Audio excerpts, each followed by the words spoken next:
my name is Rachel and I'm here today to do a check-in for my reading goals for 2019. So at the start of this year I did make a video with some reading goals. I will link it down below if you want to check it out, but I'm going to go through every goal that was on that list anyway, so you don't really need to. This isn't a video that I thought I was going to make, but I was watching some videos of people doing like check-ins and their reading goals, and I was like, what are my reading goals? I don't know what my reading goals are. And I went back and I watched the video, and some reading goals I'm doing alright on, some I'm doing terribly on.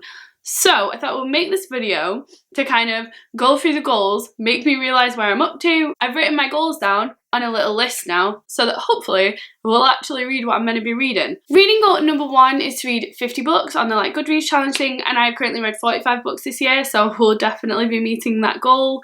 Very happy with that. Reading goal number 2 was to finish reading Jane Austen's work. So last year my goal was to read all of Jane Austen's works, and I didn't end up doing that. However, I did read The Beautiful Cassandra, Lady Susan, Northanger Abbey, Sense and Sensibility, Pride and Prejudice, and then I also did read The Watsons.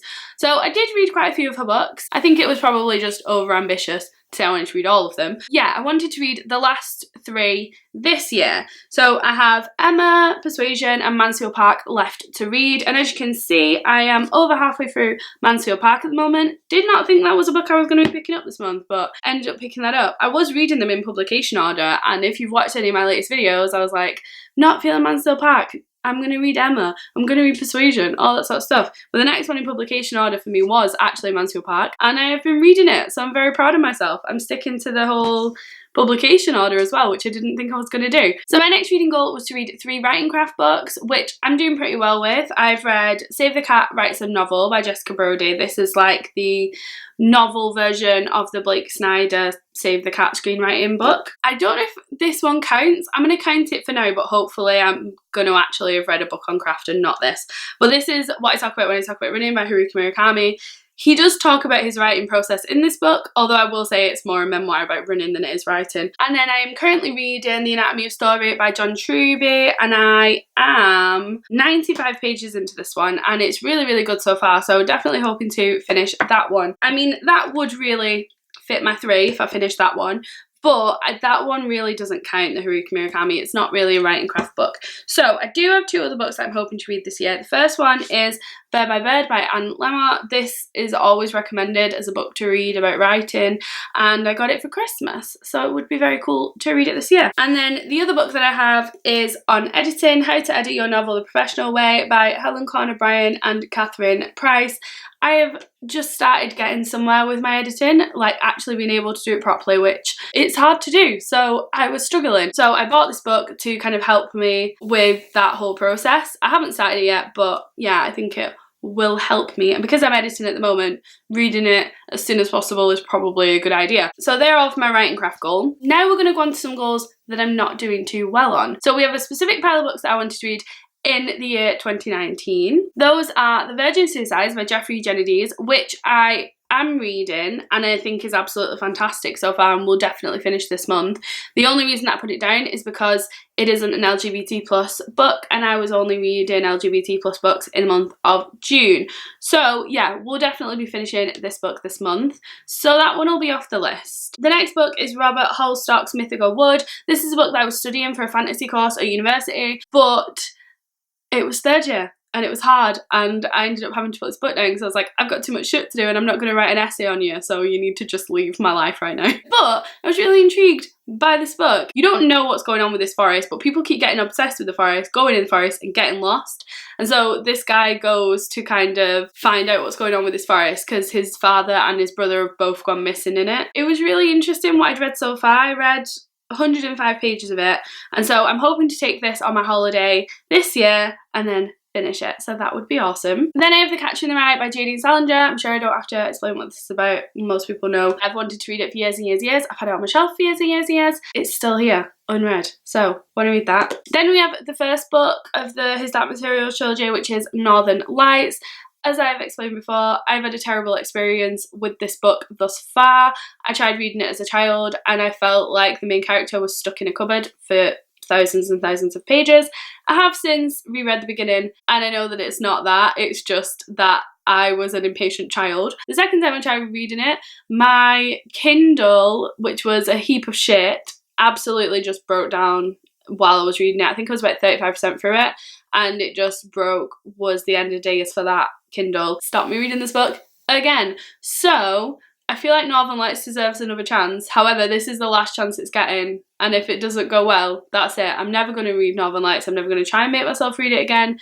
It's just clearly a book that is not meant for me. So I do want to try and read that one this year. And then the last book I have, I feel like I mention wanting to read all the time. Still haven't read it. It is Anna Karenina by Leo Tolstoy. However, I did start reading this year, and I got 50 pages into it, and I was really enjoying it, and I realised that I would probably just read this book instead of what I thought I would do, which is read it in stages, like a certain amount of pages a month. When I did read that 50 pages, I was like, this is actually just a very enthralling kind of story. I think I would just sit down and read this. So I am actually hoping to do that at some point, and that's the reason that I haven't picked it up, because I want to like pick it up just on its own properly. So of those 5 books that I had on that list, I've read none. So that's terrible. And then my last reading goal is the worst reading goal, really. So basically at the end of 2017, I made like a Bookish bucket list, and it was a video that I did of a list of books that were the books I wanted to read for the next like 5-10 years. They were like books I'd really always wanted to read.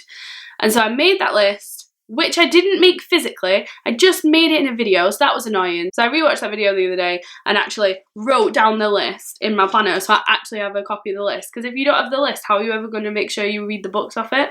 It's fucking stupid. So yeah, I wrote down all of the books that were on that list. I went through, and I had a goal last year to read 5 books off the list. So 5 books in 2018, and I ended up reading 15 books off the list in 2018. I highlighted them in yellow. Look at all them yellows. I did a great job. There's also some reds, because I was writing it down and was like, I don't want to read those anymore. Or I DNF'd them and was like, they're not books for me anymore. That's fine. And then I went through the list looking for books I'd read in 2019. I've not ticked any off. I've not read any of them. And I had the same goal that I had in 2018 to read 5 books off this list. And I have read no books off this list. So that is terrible and not going well. This list consists of fiction, classics, modern classics, non-fiction, and rereads that I really want to get to. And it really does have some books that I've wanted to read for my entire life on this list. So this is definitely a goal that I'm going to be prioritising in the second half of the year.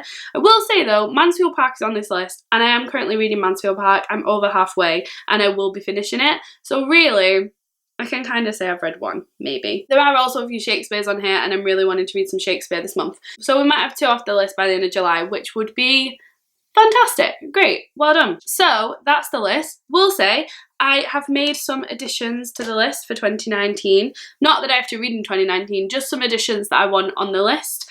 And they are Jamaica Inn, The Final Empire, Pat Barker's trilogy, because I've read the first one and really enjoyed it. I want to reread the first one and then read the rest of the trilogy. Asylum, Charlotte's Web, The Little Stranger, Garner Must Go, Hagseed, The Secret History, Wicked, Hot Milk, and Human Acts. They're all my reading goals. Some I'm doing pretty well. I'd say half of them I'm doing pretty well at, but anything that requires a specific book for me to have read, I'm not doing well at. That's not something I'm doing good with.